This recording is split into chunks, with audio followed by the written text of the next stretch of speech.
Untamed is going to be untamed. It's going to be a little crazy. I want to talk to my people. I want to talk to my brothers and sisters. We can have grace and humility in how we interact with other people. Oh, hot dog, look at you. And nobody talked about what's really happening. And let's have conversations about what truth is.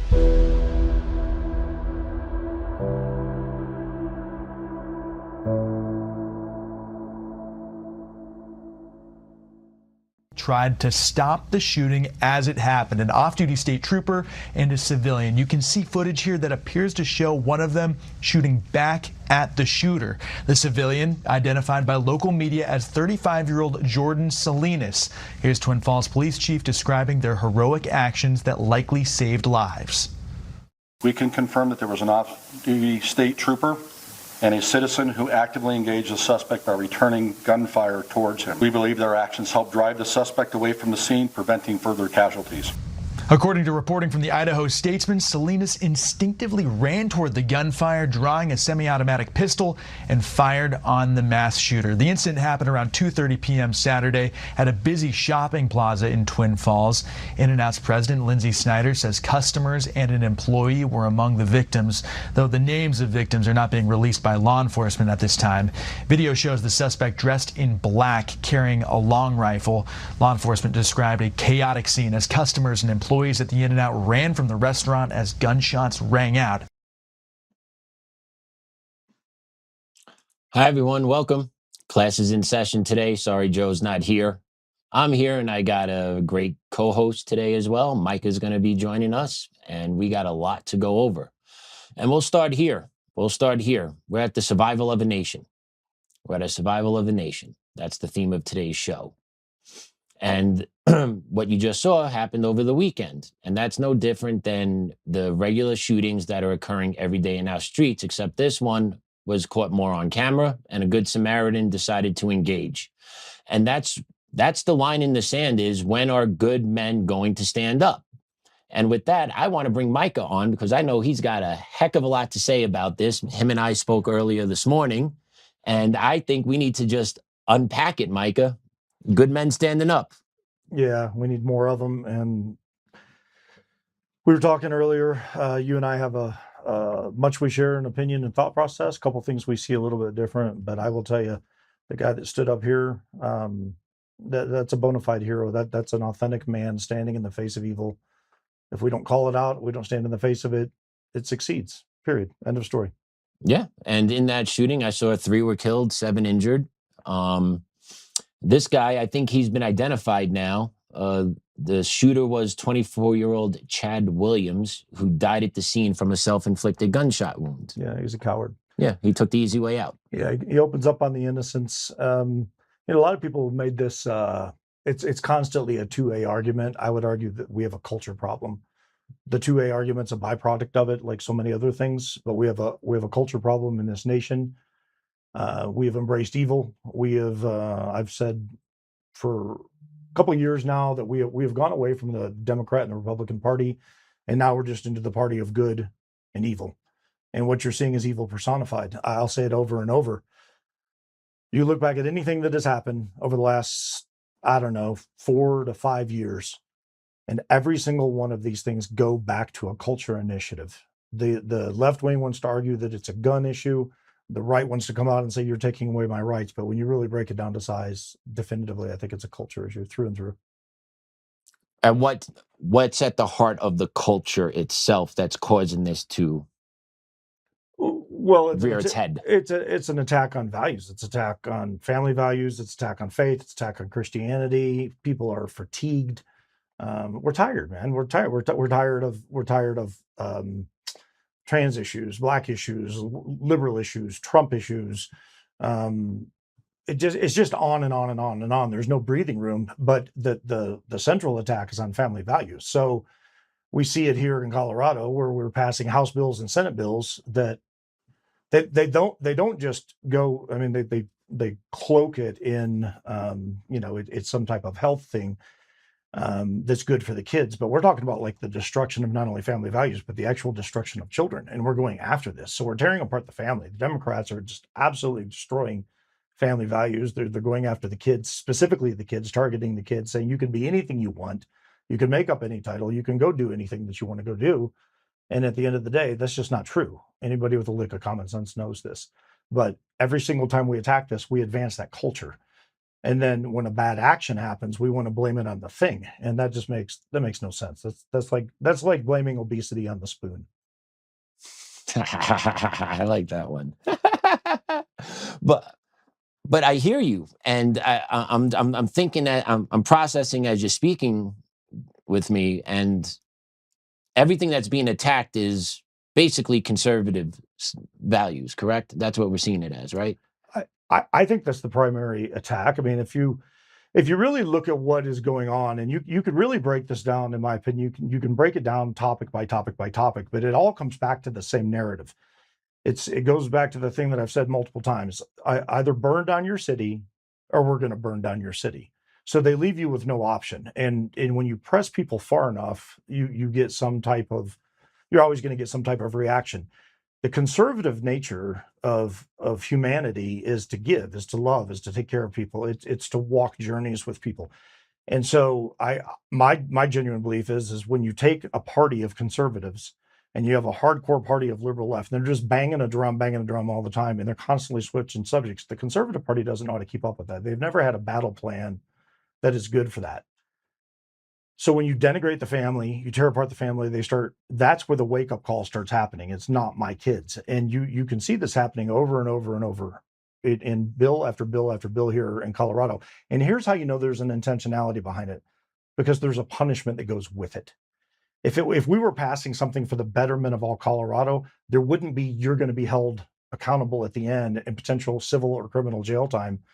And we're talking family dynamic things. We're talking about the mutilation of kids. We're talking about going in and having reconstructive surgery without parental consent, or if you're divorced and you're coming from the outside coming in, you can come to Colorado and we will offer this to you. And if somebody tries to speak into it that's family, we can hold them to account. You have the same thing in schools where you have sadly, a 16 or 17-year-old girl gets pregnant. She wants to go in for abortion. The schools were protected. There's story after story where they've had teachers and counselors that have actually taken kids down to abortion clinics, and they don't inform the parents. So we just have right after right after right being taken away. But again, it comes back to the culture. It doesn't come back to a thing. It's not a pair of glasses that I'm holding in my hand. There's a culture issue that we're seeing, and it's exploding. It's exploding all over this country. And nobody really knows how to fight it because it's coming from all angles. So wouldn't you think then the violence would be coming from the right than the left, being the attacks are on the right, but yet it's the right that is not doing these shootings? No, they're not. It's not. The right is restraint once again. So even with this pressure that mounts, right, it's not the right or conservatives going out, attacking people physically, killing them, shooting at. It's not us. No, it's not outside. There's not. CCW holders aren't running around killing people. No. So we're making the laws nearly impossible to go out. I mean, here in Colorado, and I know we'll talk about that in a minute, but we've passed a House bill that's going to make it significantly harder for law-abiding citizens to defend themselves, to protect themselves. You're going to go through these processes, and this is all done by the liberal left. It's being pushed. I had a pastor recently say, if you don't think it's hard living in a liberal state, you should try living in a liberal state. And we're talking about it from the pulpit nowadays. So you can tell that it's ingrained in everything and it's become a part of the culture. It's how do you fight it? To me, that's always going to be the question. And until good men are willing to stand in the face of evil, I'm a faith guy. People ask me all the time, like, when do you stand up and fight? Like, well, we're called to love our enemies. Like, I have no problem looking across at somebody who's walking a journey, who's broken, hurting, maybe made a ton of bad decisions. You love that person through it. And I've watched guys come out the other side with genuine salvation that will admit their brokenness, their sins, all of that stuff. That's why you love your enemies. But when that evil is personified and it keeps coming at you, you stand in the face of it, you call it out. When that evil starts taking action, you take action, you get up in front of it. And then when it's carried out in an act like we see in Idaho, you stop it with force, overwhelming force. And at the end of the day, it astonishes me that people don't get that. I can love my neighbor. I can hate the evil. I can love my neighbor. I can hate the evil. I don't get why that's a rub with people, why that's so hard to understand. But when somebody goes out and commits an act like what we saw in Idaho, you better believe good men need to step up and do something. But it all starts with a voice. It starts with our bills. It starts with our legislators. We're in a political midterm season like I've never seen here in Colorado before. And I've been here 26 years. And it's like warfare right now. And it's coming. Yeah. It's not coming, it's here, right? Like the war is here. The cultural war, the political war, the economic war, every war that is going on is basically culminating now, I feel everything's coming to a head. You got the midterms, you got the presidential election coming up 2 years after that. Us on our side, I believe, are extremely disappointed where we are a year and a half into this presidency. I don't believe there's too many victories that we could hang our hat on. No. And that's where the demoralizing part comes into me, and where I start thinking back, okay, we control the presidency, we control the legislative branch, and we have a 5-4 Supreme Court, maybe on a good day, maybe on a good day, a 5-4-1, right? So we have all levers of power, and yet what has actually been done for the American people, for the conservatives that came together and put Trump back in the White House? What's being done for us here?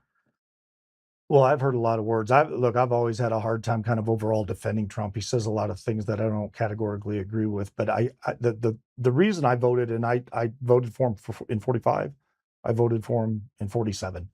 I make no apologies for the vote. What I've learned is I think something has changed the man in 47 that was once in 45. I see a shell of the man. I think there's a couple notable things that happened also when he came out on that, when he gave his acceptance speech. That was actually a very good speech. If you go back and listen to it, there was a lot of people that were behind that, and they were very excited. You're talking about the night he won, when the votes came in and he declared victory over Kamala. Yeah, and he came out and he said, "Here's what we're going to do." And there was a lot of things stated in there, from the Epstein files to JFK, no more wars, two genders, et cetera, et cetera, et cetera, et cetera. I think the single greatest accomplishment that I've seen Trump do in 47 was a UFC fight in the front yard of the White House. Okay. That's what I think the single greatest accomplishment so far has been. Everything else, we have no answers on Epstein, no arrests. We have nothing done on Charlie Kirk. We have nothing done on JFK. We have nothing done in Iran. We're playing ping pong. All I can picture is Forrest Gump sitting there hitting the ball against the table, playing himself. That's what it feels like to me. It feels like we're just volleying back and forth, threat, no threat. And look, I'm sure there's a lot of things that are behind the scenes way above my pay grade, but from a common sense deal, we went in because we said they have nukes and they're a threat. Well, so is North Korea then. We're not attacking North Korea.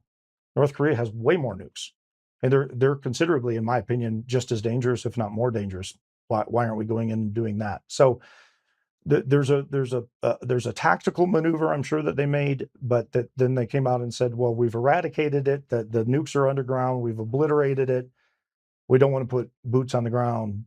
And I think we're going to end up putting boots on the ground. Forever war. Potentially. I mean, it's got the makings of it right now. And this was on the promise of we're not entering any more of these.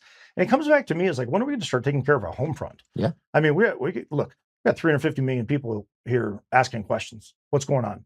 Like Trump, don't like Trump, like Biden, don't like Biden. I don't even care about any of that stuff. I'm looking at the haves and the have-nots at this point in time.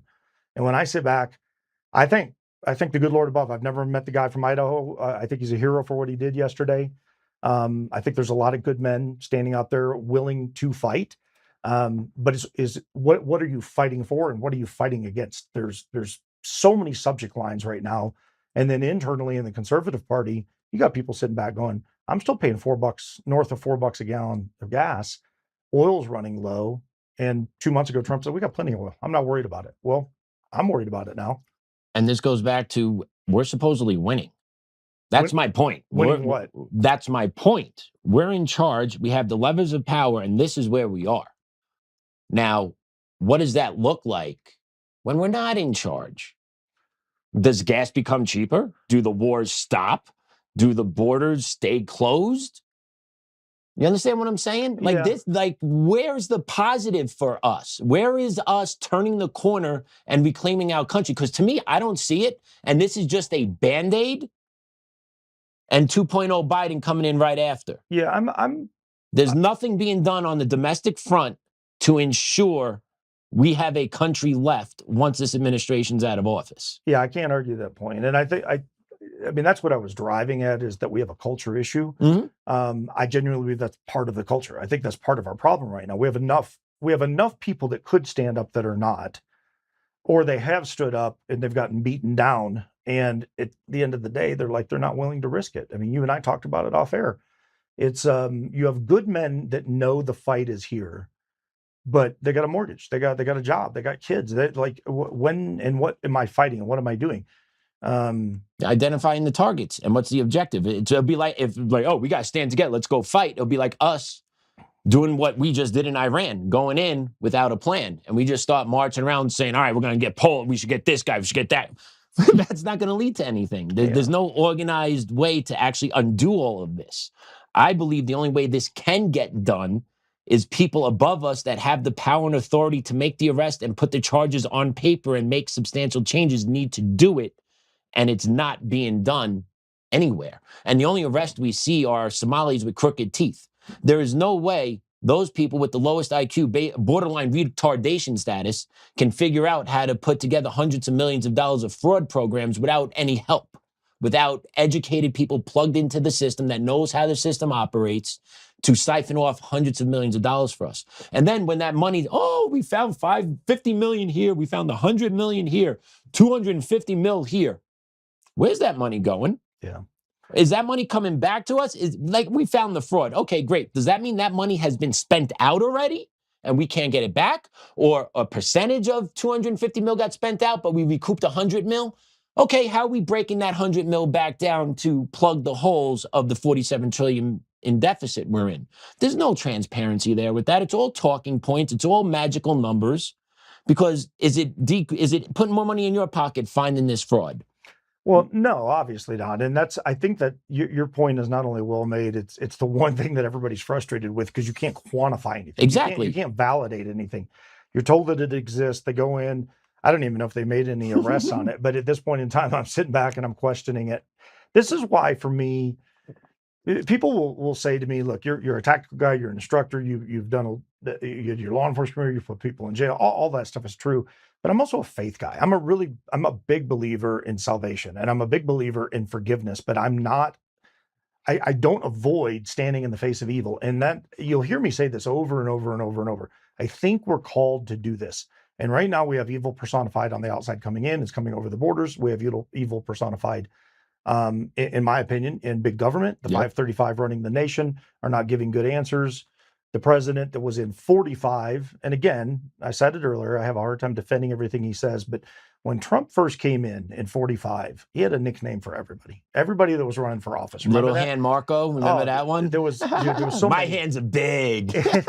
And at the end of the day, it was funny, but to me, it wasn't a Christ-centered way of approaching it, because there's a cause of division in it when we should be bringing people together. But there was an element of him that I also go, you know what? He was willing to dust it off and throw down. He was willing to come in and say, look, I'm not establishment. I'm not playing this game. And people loved that. I think that people could really get behind that. Whether or not they completely endorsed everything he stood for, it was something different.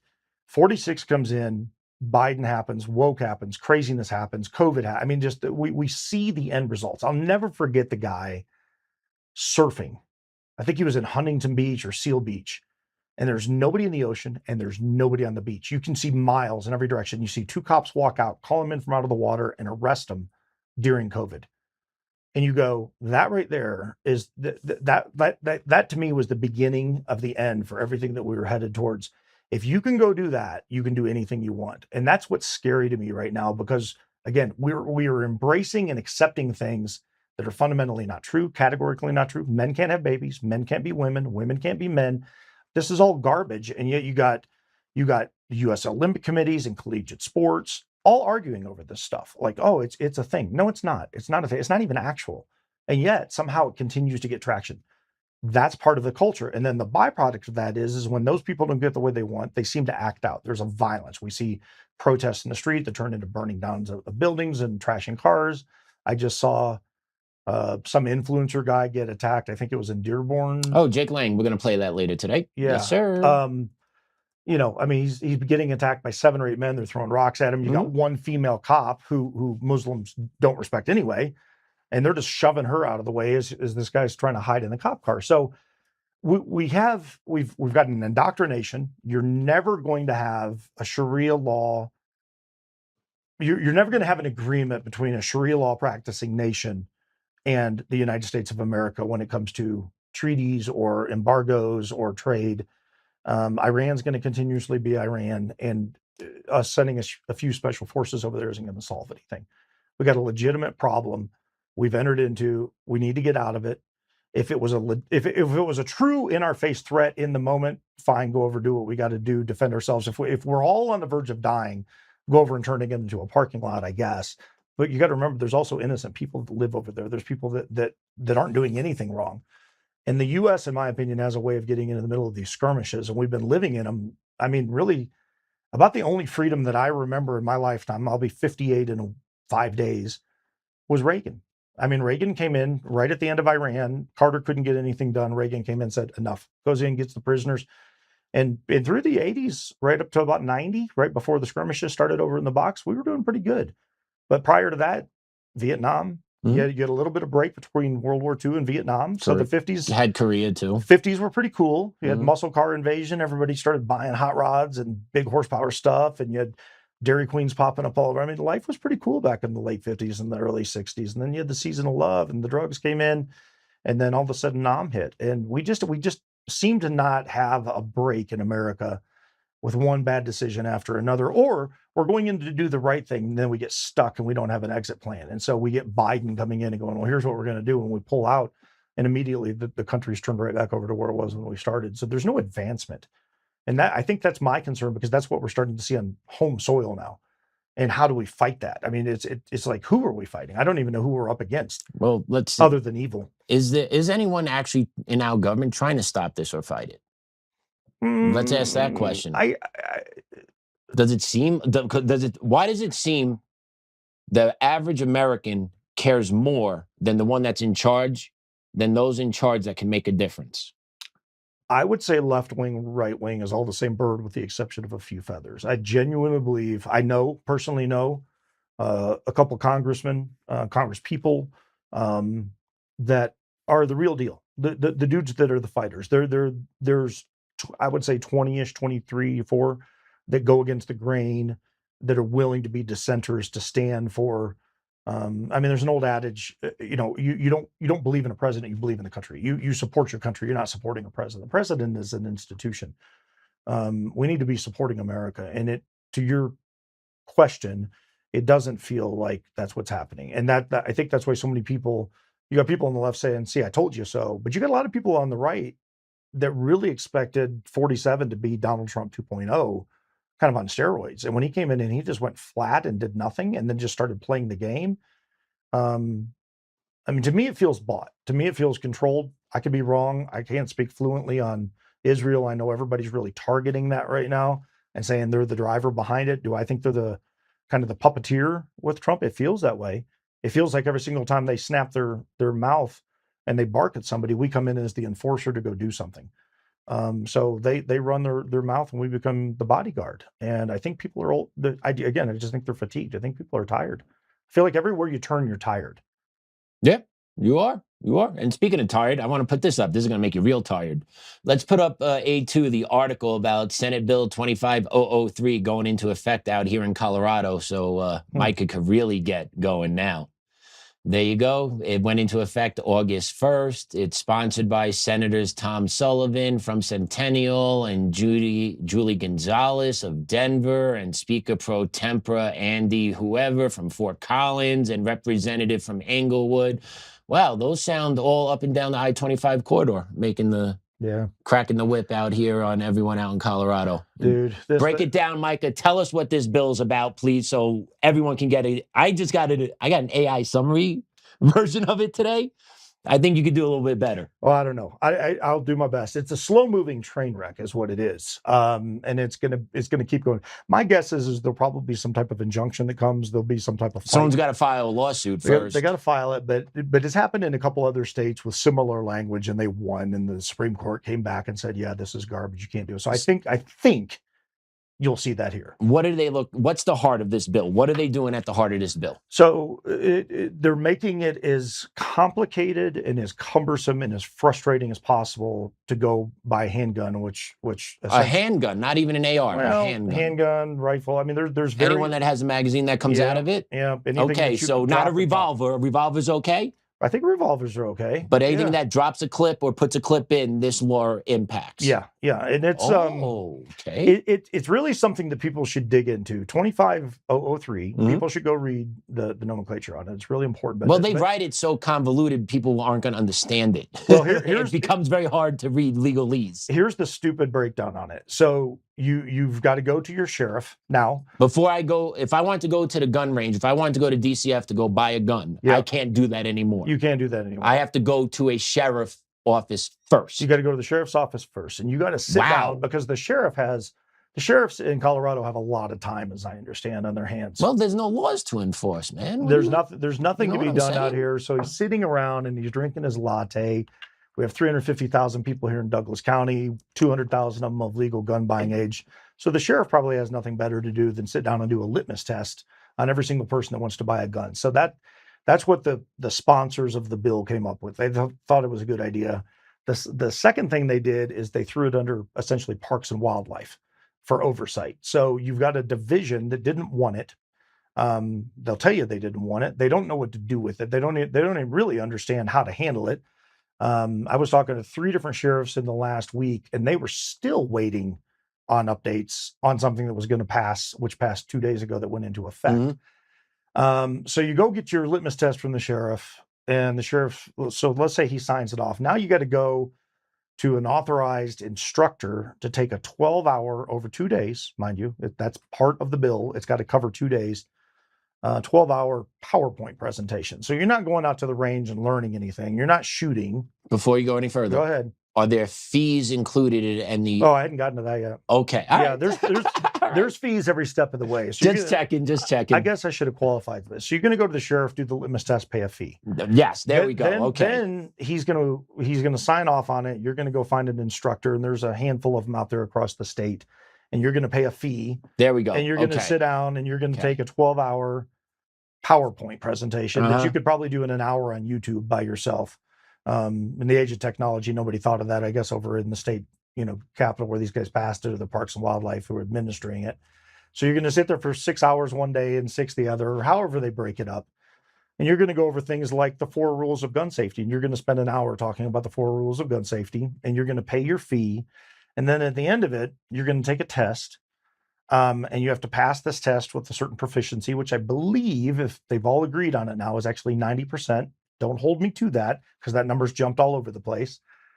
And then you're going to take that test and you're going to say, hey, look what I did. And then you're going to go back over to the sheriff's office, and then you're going to pay a fee, and they're going to do a background check. I'm not really sure what the background check was for, because you already did the litmus test with the sheriff to determine that you were capable to buy the gun in the first place. But now you're going to do a background, and the background is going to be the standard. We're going to send it off to here in Colorado. It's going to be CBI. Right. You're going to pay that fee. CBI is going to clear you, and then you're going to go down and you're going to pick out your gun. You still have a 3-day wait period, no matter what, after the background is done, because you got to do that at wherever you purchase your weapon. And you eventually get to buy your gun, and you're going to pay your taxes. And what I tell people is, after you buy your gun, if you've got kids or you got family members, make sure you put that weapon in a trust, because if something happens, we have certain laws here in place, red flag law being one of them, and there's others where the people that you paid all those fees and taxes to, if something happens and they discern it to be a certain way, they will come in and take those guns away. That's kind of the nutshell version of all of it. By the way, this does not include your CCW. So this is just to buy the gun. This has nothing to do with training. But you concealed carry, nothing. None of it. This is just, so I want to go buy a new one of these. Is that a cell phone or a picture of a gun on a cell phone? This is a handy dandy iPhone. Right. Okay. So whatever you carry, Android or iPhone. So I go over to the Apple store or the Android store, and I go, hey, I would like to do this. They give me 17 different plan options. I can do whatever I want to do with it. I can get any app I want installed on it, and I can get it in about 10 minutes. In fact, I can order it from home online, and they'll ship it to me. And that's right there. Yeah. And I don't have to background check. I don't have to do anything. And then I can get on here and I can say anything I want, essentially, within reason, because we have the First Amendment. But here in Colorado, if you want to have the Second Amendment, you got to go do a litmus test and pay the sheriff, and then you got to go do a 2-day, 12-hour PowerPoint presentation where you do nothing with the weapon, essentially at all, except for maybe the 4 rules of gun safety, and then you get to touch it and look at it, but you're not doing anything with it. Then you go pick out your gun, you do your 3 background, you pay your fee, and then ultimately your gun comes in. But as Joe put it, and by the way, we don't know the duration of time on the approval process from Parks and Rec once the test is submitted. So they on their own website said this is an undetermined amount of time. I don't know if they've updated this, but as Joe puts it, he says you can, if you've picked out a gun ahead of time, you can come down to the range and you can have conjugal visits with your gun. You can hang out with your gun. You can touch the gun. You can smell the gun. You can look at it. What you can't do is you can't take it home. So they've made it just about as cumbersome and clunky as possible with no oversight from the entities that wanted it. So in other words, Parks and Rec, Parks and Rec, whatever they are, they didn't want it. The sheriffs didn't want it. Nobody wants to touch this thing, but they're all mandated to do it because 4 people thought it was a really, really, really good idea. Well, and then everyone else in the state house decided they took a vote on and passed it. They took a vote on it, yeah, because again, we look at Idaho. That guy, when he got out of that vehicle and pulled that rifle out of the trunk, there's 8.2 billion people on the planet, and I'll bank everything I got 10 times over and everything you own.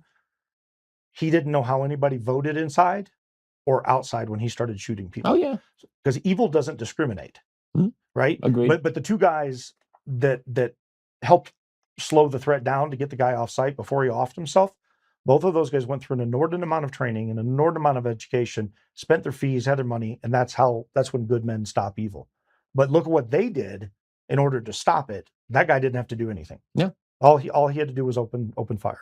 And while you were talking, I was playing on my computer here. There's 6 new fees with all this. There should be. There's 6. Yeah. So you have a state administrative fee, which is $52 that gets paid to the local sheriff, CPW.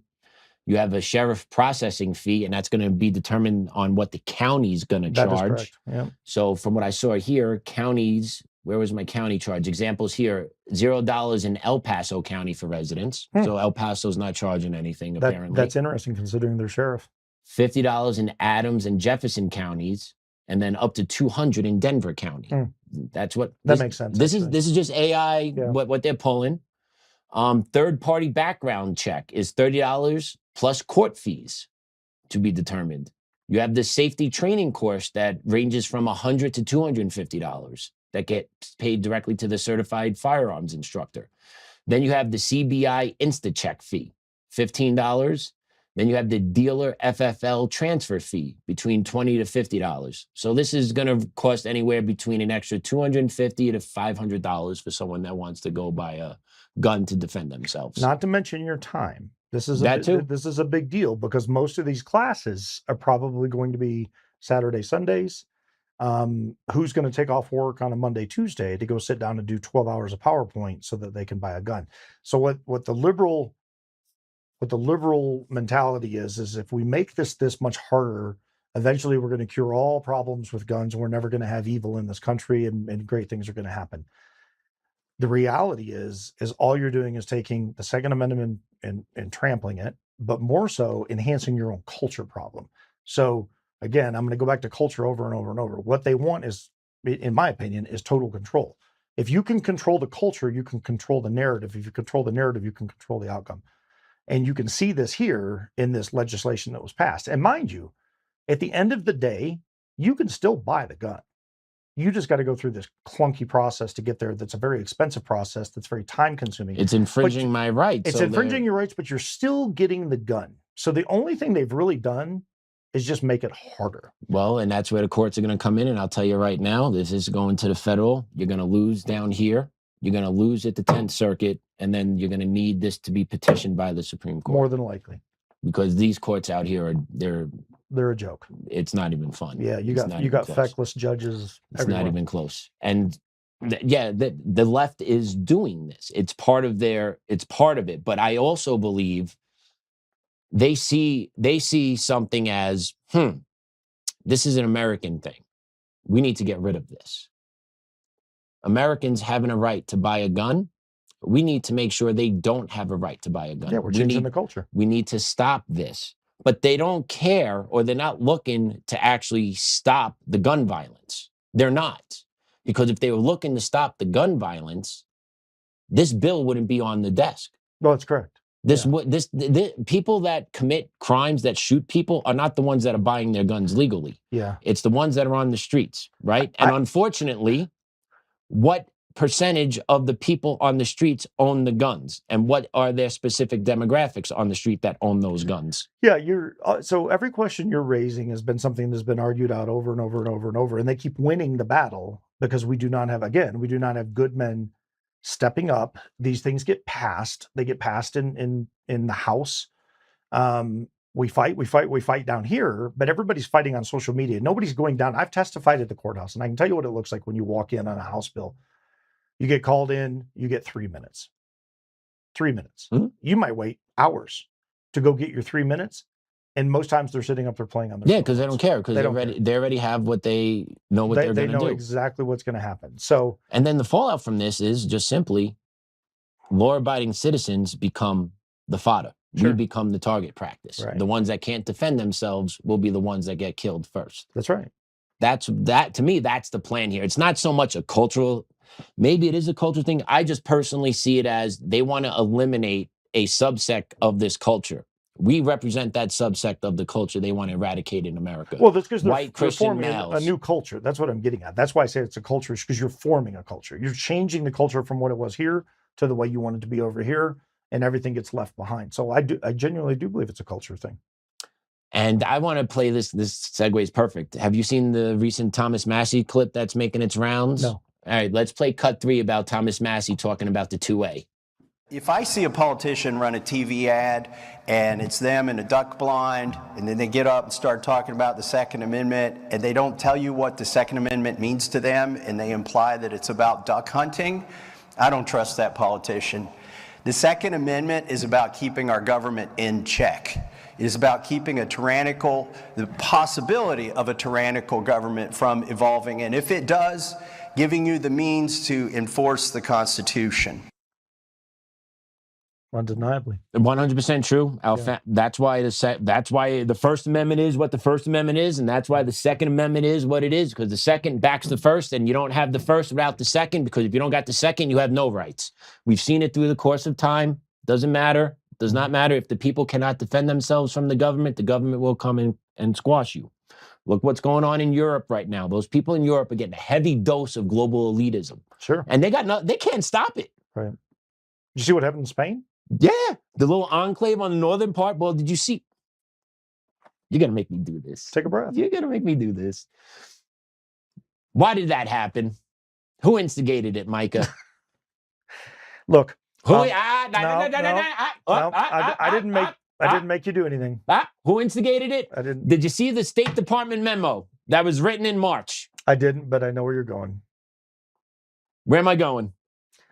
What happened? You want me? I'll say. Go ahead. All right. So our State Department released a memo in March or April, I believe, of this year. I thought we talked off air and you're going to stay quiet. No, I'm saying what our State Department released. It's a legal document. All right. It's a document where our State Department straight up said this enclave in the northern part of Morocco, which has been in Spanish control for the longest time, our government acknowledged that part is actually Moroccan territory in a legal memo, I believe released and signed off by Rubio, where we said that was Savante, I believe it is that is part of the Moroccan sovereign land, or whatever the phrasing was. So right there, that green lit the idea to the people of Morocco that,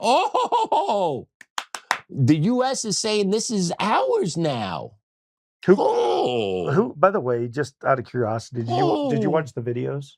Oh, buddy, we played the videos. You're talking about when the ladies filming them, waving them in, hey, come on in. And then you got the third world migrants crapping in the streets and wiping their ass with the towels, and you got the breaking into the stores, and you got the civilians going down with bamboo bats trying to beat them. How many people died, by the way? Do you know? I think I think it was a couple hundred. Yeah, we're north of a $150, I think. Okay. So I saw a dude, I don't know who it was a YouTuber, and he came out and he did a physical count. He used AI and he did a count. And at one point he was up to 1,100 men that all appear to be between the ages of 18 and 25. Dude, there's no females or families. There was no woman. No. Up until they found one, and it was funny because it ended up being a dude with long hair. There you go. Yeah, all men coming over. Yeah. All men coming over. All fighting age men. All fighting age men. Same story every which way. When they went into Europe, when they came into our countries, all the same. Our countries are such shit here, but we got to leave our women and children behind, though. It's so horrible there that we got to leave. Yeah. But we have to make sure our women and children stay there. Yeah. But yeah, we wrote it. Looks like something's happening. And it goes deeper as to why we wrote it. I'm not going to touch that one. I'm going to leave that one alone. But if you guys want to do the research about it, if you want to read about Spain, Morocco, who kind of aligned with who, and this, that, and the other thing recently over the past year or two, and see the shots fired at each other's countries, you can draw some things together as to why this is happening. Yeah, I'm not speaking any further on it because I'm not intelligent enough to do so or educated enough on it, but I can say this. I watched the video. And if that's not a foreshadowing, then I don't know what is. And I'm not a doomsdayer. I'm not a conspiracy theorist. By nature, I'm a question asker. I'm a truth seeker. I believe, again, I'm going to love my enemies. I'm going to walk until evil presents itself in my face. That should be disturbing to everybody, though. When you watch that video, that should absolutely be disturbing. That's nothing. That's nothing to 2022 when Abbott shut down the Texas border. And then what did Biden do? Yeah. You can't, time out. Hey, let's get some forklifts down to the southern border. You know that makeshift barbed wire fence that they put? Let's tear it down. Did that not happen? I watched it. Yeah, man. So that's worse. Our own government did that to us. These guys kind of pushed their way through a little bit. They had to do a little work. Some of them drowned. There were a few. That was sad. But yeah, man, run amok. And I want to play this video because this is what I feel a lot of Americans are going to be speaking this in a couple of years more if something's not changed. Let's play cut 4. I am watching everything my ancestors built being shit on or destroyed. And you expect me to be like, oh, but the tribal behavior of third world immigrants is acceptable because they're traumatized? I don't care.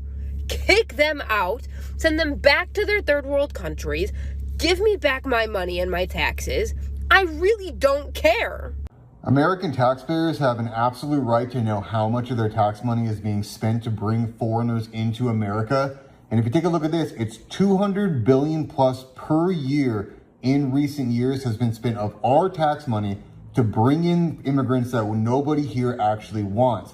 And how much is that per person? It looks like we are spending about $80,000 plus per person to be brought into America and be taken care of.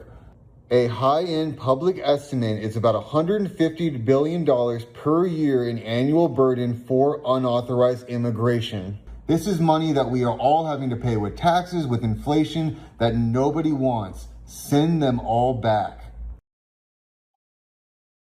There you go. And yeah, a lot of people in America, I think, can sympathize, empathize, relate to this young lady because we all feel it.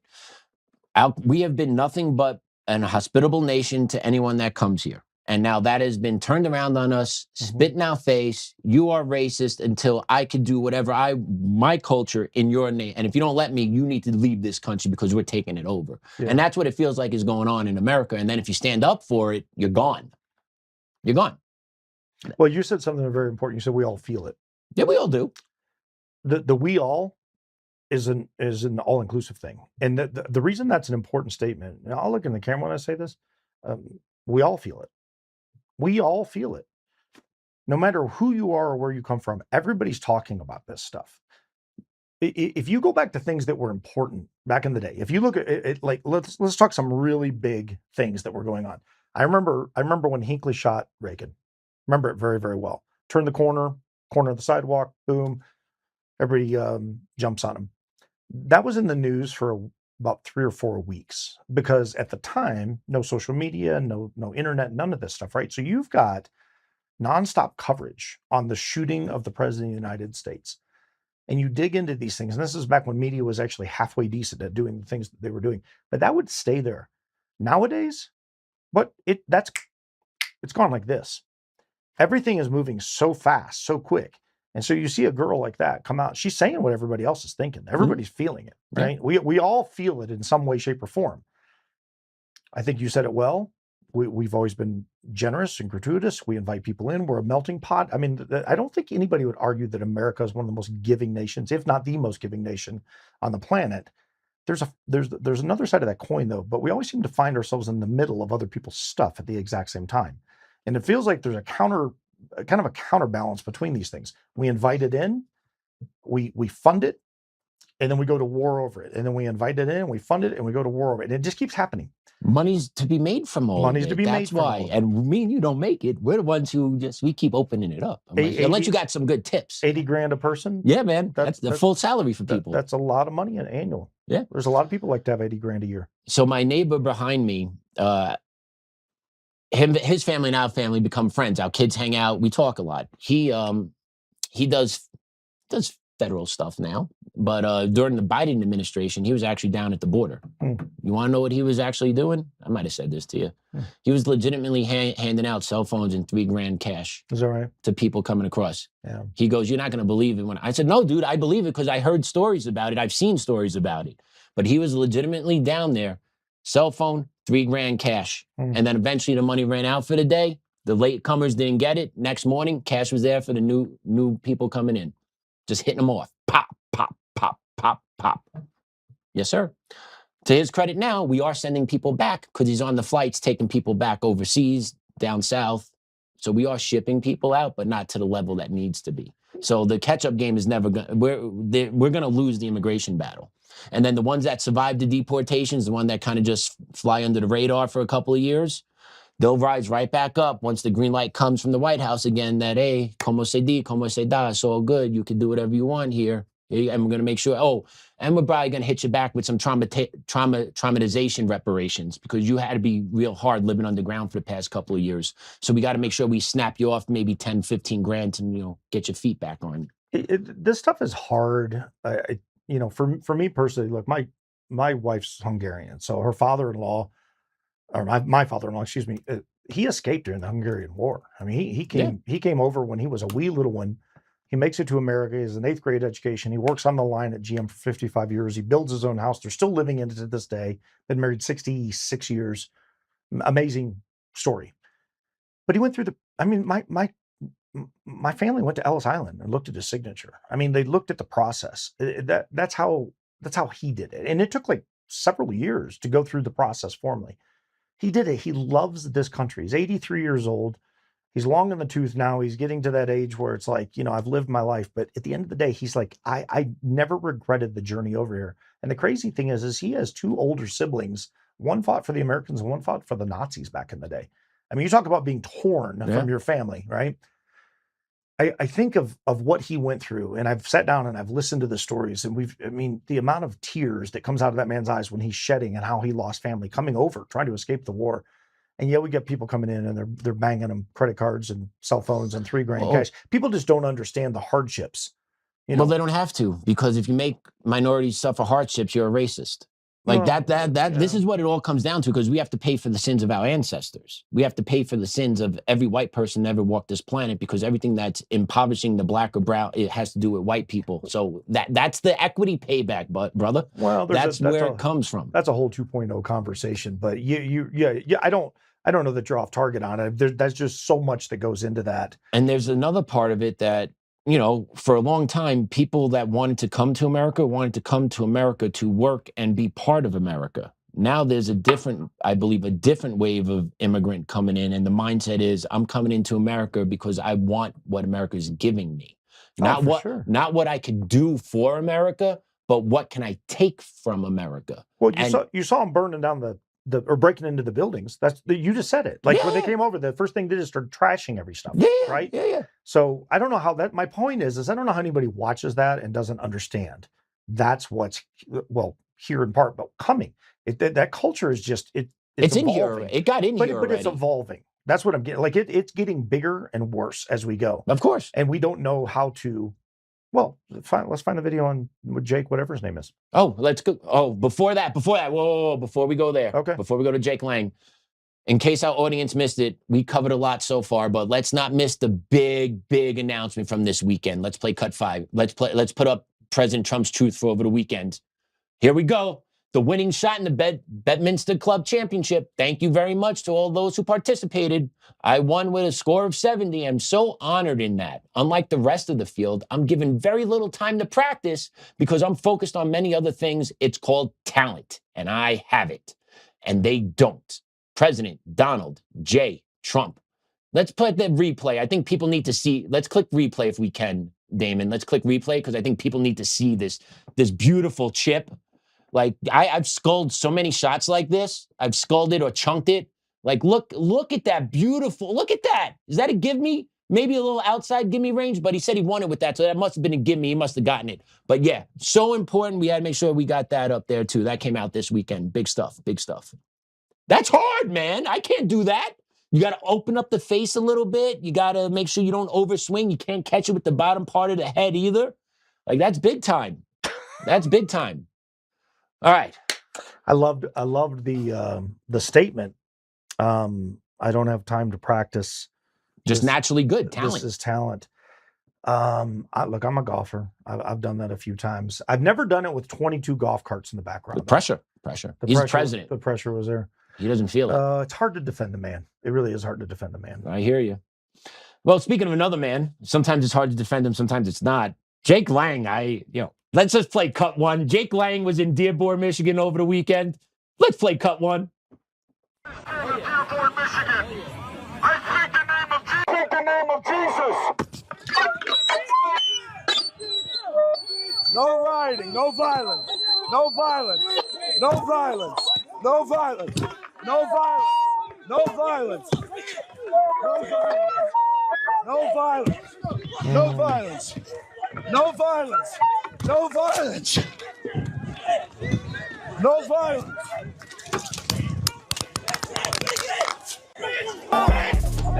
This is America. Don't catch you slipping now. Don't catch you. Oh, for us. This is America. And that was Jake Lang down in Dearborn, Michigan, protesting another Islamic function that had about 40,000 visitors in the street. I forgot what holiday it was. But he wasn't even smacking the Quran with bacon this time. He was just holding a sign. And look what you get. Look what you get. And now let's call him a provocateur, shall we? Let's call him a provocateur because he's a Christian going down there calling it out to their face. But at the same time, when a Muslim comes and calls out Christians to our faith, about our faith, that's empowerment for them. So let's go, baby. I see your face already. Well, let it happen. So it's a twofold thing for me. Number one, I would never go down there and do that. I would be strapped if I was with a whole bunch of other people. Then I'm just going to be in a war zone. But I just don't have any drive to go down to a protest. Like I think there's other ways to showcase and present. One of the ways we're doing right now. We can talk about this stuff, and the world can watch it, see it, and stand against it. And there's legislation and other things can be done. But when we're getting run over in the way that we are, sooner or later, this is the type of thing that's going to happen. And it's going to be a we versus them or an us versus, whatever side you're standing on. What concerns me about that is that's called freedom of speech. I mean, he's literally standing down there and he's saying, I believe in Jesus Christ. Yeah. And at the end of the day, he could have said, I believe in bologna sandwiches. I don't think it would have mattered. I think the fact of who he is, that they're going to turn on him. What you're not going to see out of that is any prosecution. And there's more video to that. I watched them trying to get into the police car. They got copper cam footage. You see the copper footage? Oh, yeah. Mm-hmm. Yeah. So he got assaulted multiple times, hit with rocks. Got punched from the back, just barely made it into the police car. Yeah. And there was a female officer there, as I said earlier in the scene, and the Muslim faith just doesn't respect women. So They didn't care about the cop. But this is America. And it's not just people go, oh, it's Dearborn. It's nothing to worry about. Oh, no, it's Texas. They're building more synagogues in Texas. Until they take over the local cities, the city councils, then the police force. What is it, Minneapolis or Dearborn? They got the police patch written in Hamtramck. In Islam. It's written in Arabic. Sorry, it's written in Arabic on their patch. Yeah. So yeah, it's that's why I said so it's here, but it's also coming. The culture is shifting. People are not waking up. They don't know what to do. One guy's not going to go down and make a difference. No, he'll make the news. He'll make the YouTube. News, get people's eyes on it a little bit. Maybe people take notice to it, wake them up to it a little bit. That's what Jake Lang's doing. I believe waking more people up, creating these clips, getting it out there. Because if he's not doing it, no one's going. But you said it earlier. You said when you brought up the Somali thing, you got Nick Shirley goes out and finds it, and you said, "Well, where did the money go?" Mm-hmm. It's a fair question. And it's a fair question that any legislator should be able to answer. And I don't think any of them can answer it. I really don't think there's an answer to it. It's gone. It's fraud. It's stolen. Nobody goes to jail. The paper trail is it's impossible to track. So therefore, the prosecutorial aspect doesn't come in. This to me is why right now, and I'll rabbit trail and go out on a limb for just a second. This to me right now is why we are seeing what we're seeing with Charlie Kirk. So you've got the government narrative in about 8 minutes. We got our guy. Here's the thing. Here's the shooter. Here's the gun. Here's the DNA, blah, blah, blah, blah, blah, blah, blah, blah. Whether you believe that or don't believe it, that's not what I'm arguing about. What I'm going to say is when you throw something out that fast and then you do a bunch of things that the average person goes, wait a second, you did what with the body? You did what with the crime scene? You paved over it? And where is this and where's that? And when you have all these people start asking, now all of a sudden you get all these detectives and these internet sleuths coming out. The problem that we have nowadays that we didn't have back in JFK, we had 3 or 4 camera angles of JFK back in the day? Just one. They took them all and just had one. They condensed it all down. Well, I know I've personally have seen 3 different angles when I was younger, but the point is this, now you have millions. Now you have thousands that are present and millions that are going to dissect it. And you can do it you got some pretty high-end guys out here, much like yourself, that know media, that know sound. When you start extrapolating things out and you start dissecting it down, the government narrative falls apart pretty quickly. And Charlie Kirk's going to be an important case to watch. And it's not because Candace Owens is saying something or Baron, whatever his name, Coleman is doing. It's because people are sitting back and they're going, wait, this was a good man and he's standing out here. Well, I don't know whether Jake's a good guy or not. I have no idea. I know he went down and he stirred the pot, but at the exact same time, he was afforded a right that's written into the Bill of Rights from 1791. It's called the First Amendment. And rather than being able to stand on it and protect it, he gets attacked. And what are we doing with it? That's what's coming to America. That's the culture shift that I'm speaking to. And it is dangerous right now. Play cut 2. You got to listen to cut 2. This is a gentleman from Egypt. Let's play cut 2. There is an Islamic invasion happening in America right now, whether you see it or not. The mayor of New York City is a Muslim. The mayor of Dearborn, Michigan is a Muslim. The mayor of St. Louis Park is a Muslim. And the mayor candidate of Minneapolis is a Muslim. Islam for the last 1,400 years have never coexisted with any people, any color, any tribe. And I'm not just talking out of, what I'm educated on. I'm talking from experience. You see, I grew up in Egypt, and Egypt 1,400 years ago was a Christian country. We were 90% Christian 1,400 years ago until Islam came in our country. They conquered it. They burnt our churches, killed our men, raped the women, took the kids, and turned them Muslim. And now Egypt is 90% Muslim and 10% Christian. So I'm coming to you from the future to warn you that America might end up this way if the men of America do not wake up. No, amen. There you go. Yeah. He's predicting the future from looking at the past. Yeah. And all he said was true. Egypt was a predominantly Christian nation. Muslim march from the Middle East across North Africa up until Europe, conquered most of Europe, got stopped in the 700s by, Charles Martel in France, but they controlled Spain for about 700 years up until the 1400s, and Spain, Ferdinand kicked them out, had to do the Reconquista, all that. They come to convert, they come to take over, they don't come to coexist. No, there's no coexisting. And every video I see online, and you can do it yourself, there's imams that are openly talking about wanting to take over America from within. America will fall to Islam, end of story. So my question is, how is that not a domestic terroristic threat? I don't understand this when we are being told by foreigners that are in this country, our goal is to overthrow your government and replace it with our way of life. How is that not considered domestic terrorism? Other than the comparatives change to your way of life or I blow you up. How is that any different? You're holding a gun to our head saying we're going to do it one way or another. Yeah, I wouldn't push back on your statement. I think there's a couple different viewpoints from it. There's the bang, right? That's domestic terrorism. A building falls down, or you go in like domestic terrorism. Instantly, 1,000 people dead. Yeah. Yes, but yes. I mean, we had 20, whatever it was, however many shot in Idaho this weekend. That's an act of domestic terrorism. It's when you're indiscriminately killing because you want to, or because of your faith or your belief, then absolutely, of course, it's domestic terrorism. And the statement therein is we're going to do this.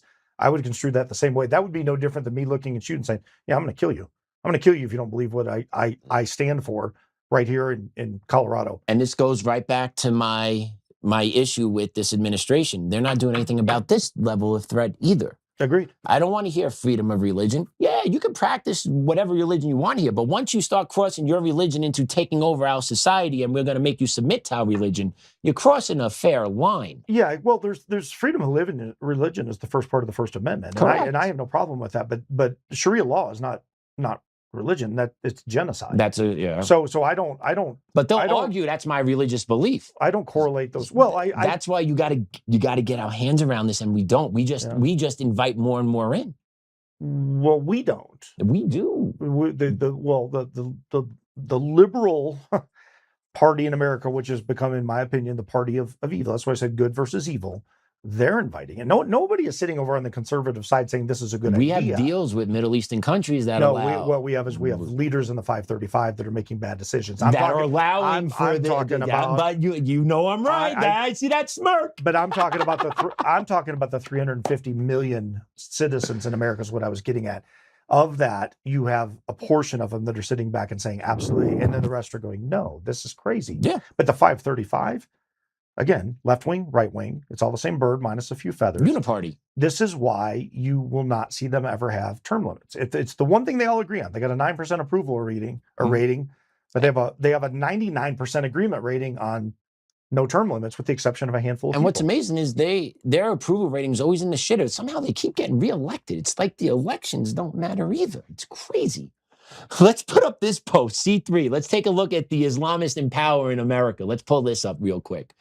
This is from TN Troll. Absolutely ridiculous. Islam should not be in American politics. Ban Islam. There are 40 Muslim mayors in the United States. There are 240 Muslims in city councils across the United States. There are 70 Muslims in state House of Representatives in the United States. There are 15 Muslim state senators in the U.S. There are 4 Muslims in the U.S. House of Representatives.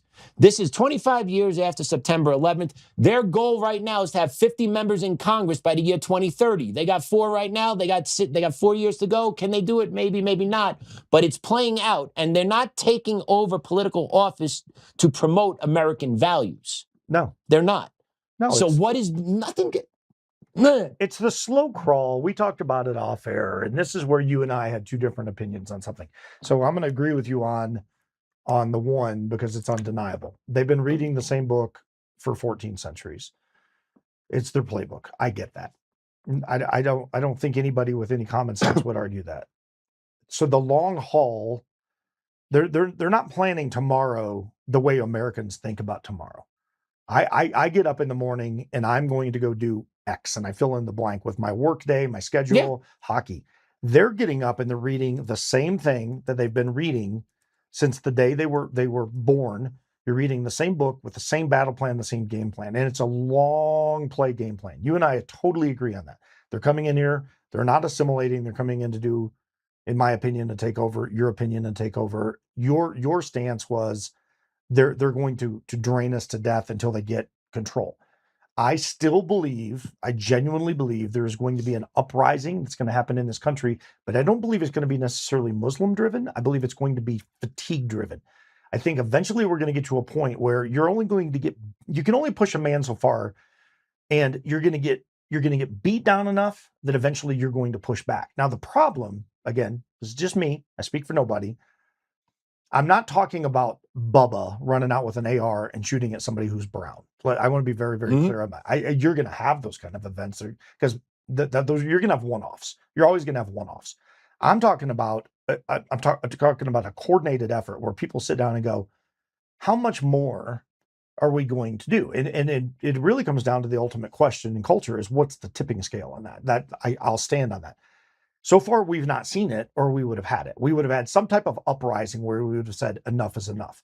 I would think it would be 10,000 prayer rugs in the middle of New York City at noon. I would think. I watch these videos and I go, they just shut down entire streets. And I go, that doesn't do it. And then you got imams calling for the destruction of America. We're coming to take, that doesn't do it. But what's gotten a ton of traction as of late, that's worn people out, is liberal white fatigue. I think everybody's tired. I even think Democrats are tired of it. I think they're sitting back. This is why you're seeing the Bill Maher's of the world going, whoa, whoa, whoa, wait a second. I'm a pretty liberal dude. And that stuff over there is nuts. And I think what is happening is with this whole trans movement, this whole culture shift we're seeing, you beat everybody down. Is there a phobe if they're not on board? I think that's what people are getting tired of. I think Islam is taking advantage of it while we're over here fighting. They're just very intentionally coming in. They're coming in the back doors. They're taking offices. We're seeing it. But I think that's going to be the tipping scale. And what ultimately is, to me, is what's going to happen is we're going to get a lot of people are going to get fatigued.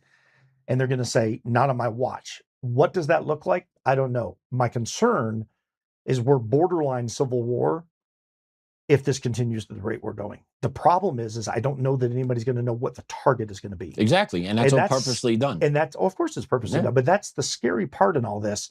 Because if you had asked, I think realistically, if you'd asked anybody about 10 years ago, let's go back pre-COVID, if they thought this was going to be a legitimate thing, you would have had a handful of people that would have foreshadowed this, that are in the intel community or been over in the box, or that they just know. Now everybody's talking about it. That to me is how you know that it's becoming real very, very fast. And that's my concern. So when I start thinking about safety, it's not the one-off guy in Idaho. That was bad. That's an act of evil, no doubt about it.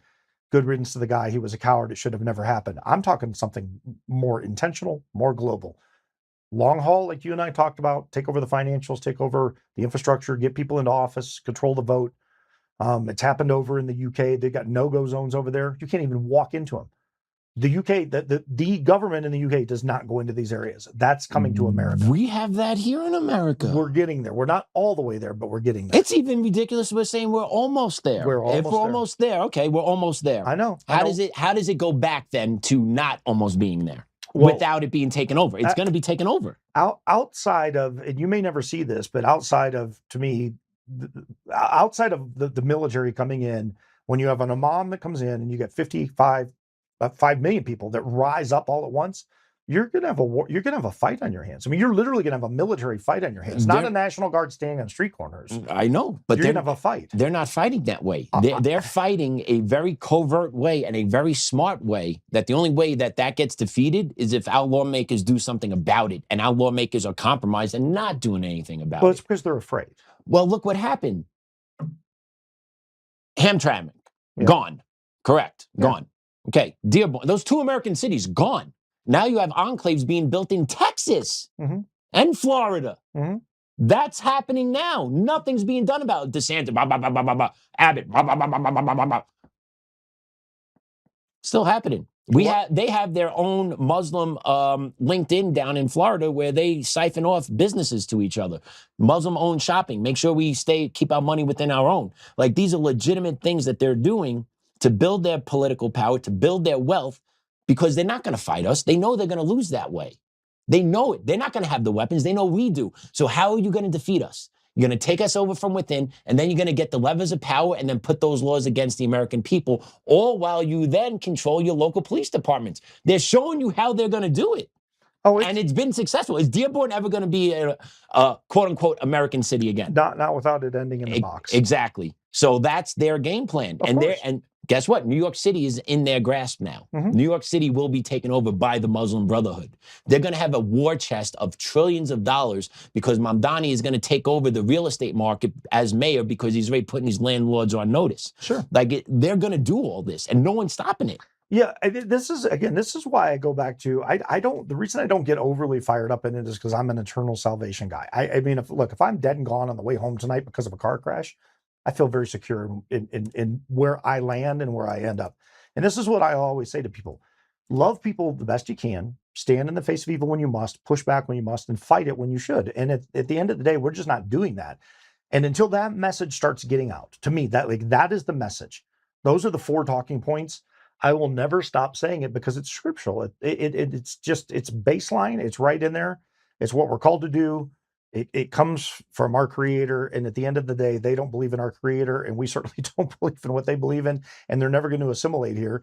And it's not going to end until people are in the box. I genuinely believe that. What is the tipping point? I don't know. What is the driver of the mechanism? I don't know. To your point, it's happening. It's happening everywhere. I saw it in the UK. I used to live in Michigan. When I was first there, it was 50,000 at the time, 50,000 people when we left Michigan that were equated to Muslim. That was it, 50,000. It's like 6 million now. Those are big numbers. That's huge numbers. And that was very much by design. And if you look at it, it's a border city. So that's why people are saying, well, Texas of all places, what? Well, because it's a border. Mm-hmm. It's a border.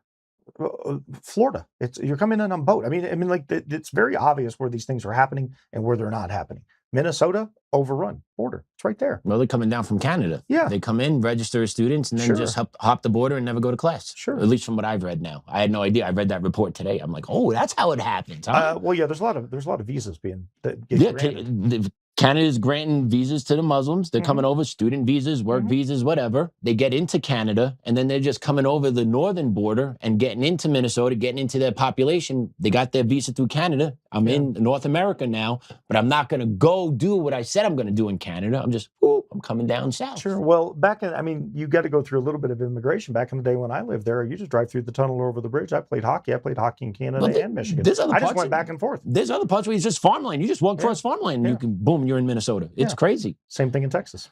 All right, we're going to skip cut 4 because of time. We're going to go to post 5. And this is just a little funny thing I found today.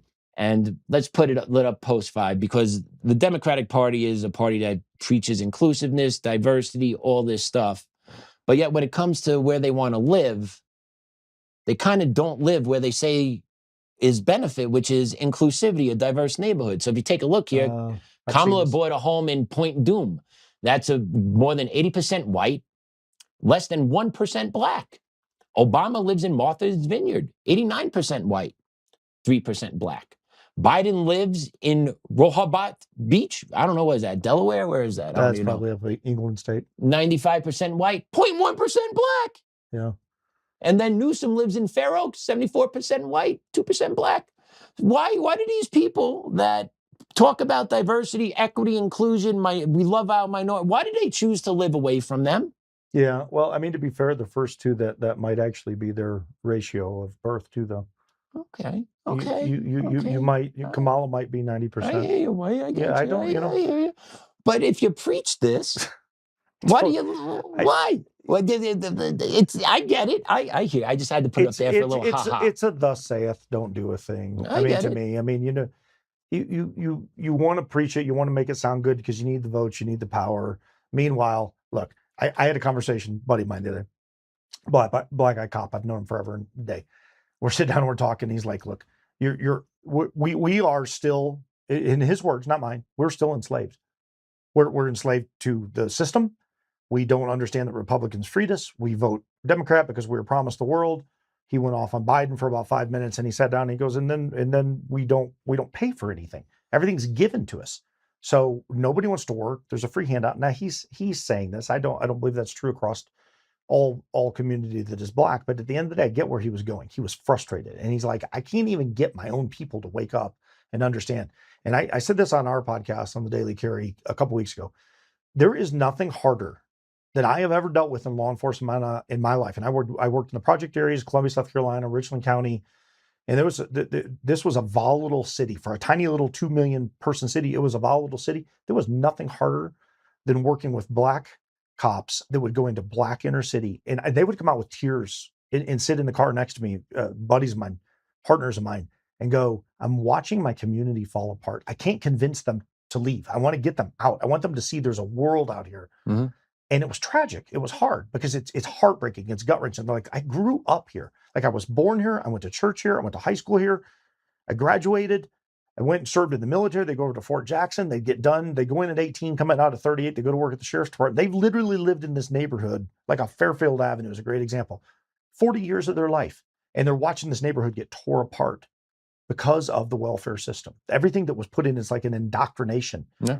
And then you sit down with their parents and they tell you stories. They're in their 60s and 70s and 80s, and the grandparents, they're going, this is not the America we used to live in. When the race wars hit, and they hit in the 60s, if you go back into the 40s and 50s, there were things called Black Wall Street back in the day. They were not only empowered in a good way. I mean, they were thriving.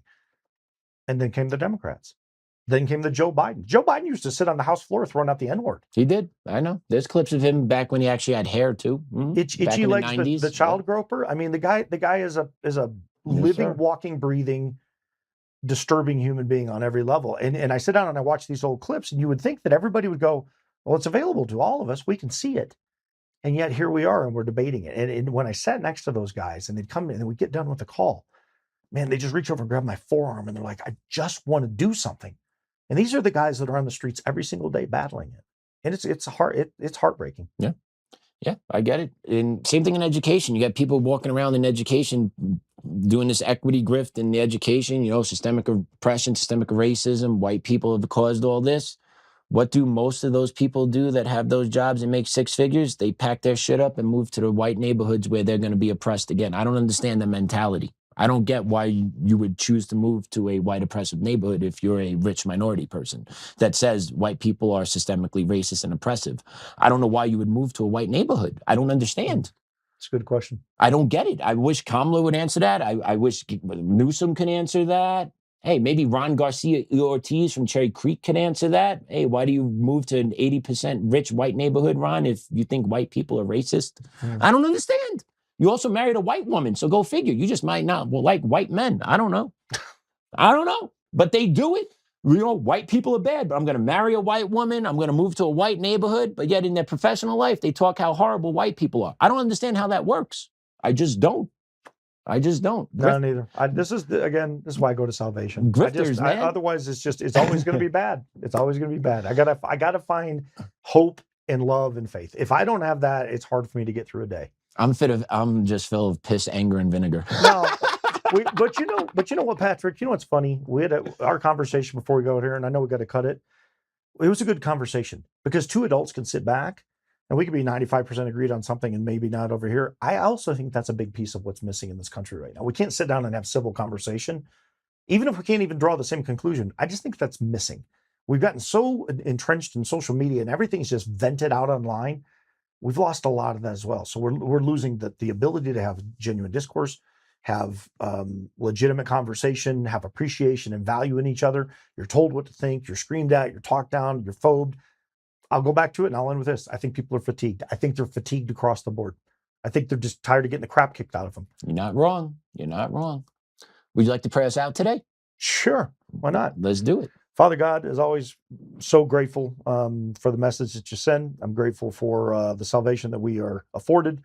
I pray for my brothers and sisters abroad. I am very, very grateful that we have good men that are willing to stand in the face of evil, as we have seen recently. But we need more stepping up. I am eternally grateful as well for my little girl coming home. Shout out to everybody on the USS Tripoli. Thank you for your service. Not a single person harmed. Got back home safe. God blessed all of you, and some time away, get a breather. And I'd also ask, just watch safe travels over the ones that we love, those that are afar and those that cannot be with us today. Keep them safe and keep them under your care. In your son's name I pray. Amen. Amen. Nicely said. Well done. All right, everyone. I hope you enjoyed today's show. Joe will be back tomorrow. Hope you learned a couple of things. Tune in. We got a banger of a week shaping up already. More to come. Class dismissed.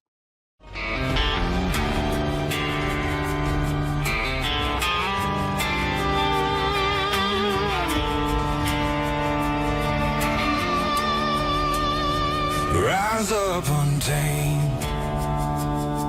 in the heart of the fire where the wild ones roam. Joe Oltmann's calling, bringing truth back home. From conservative daily to this untamed fire, we shatter the silence, lifting spirits higher. No chains can hold us, no lies can prevail. Authentic and fearless on this rugged trail. Patriots gather under stars and stripes. Untamed nation, igniting the night. Untamed nation, let the truth roll out in this land of the free. Standing proud. shining sea, we won't back down.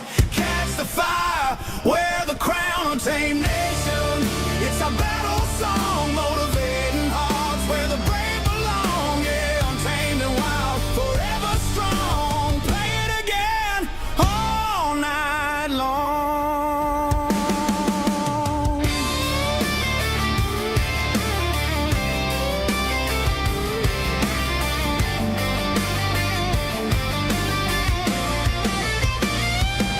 Break the mold, chase the real.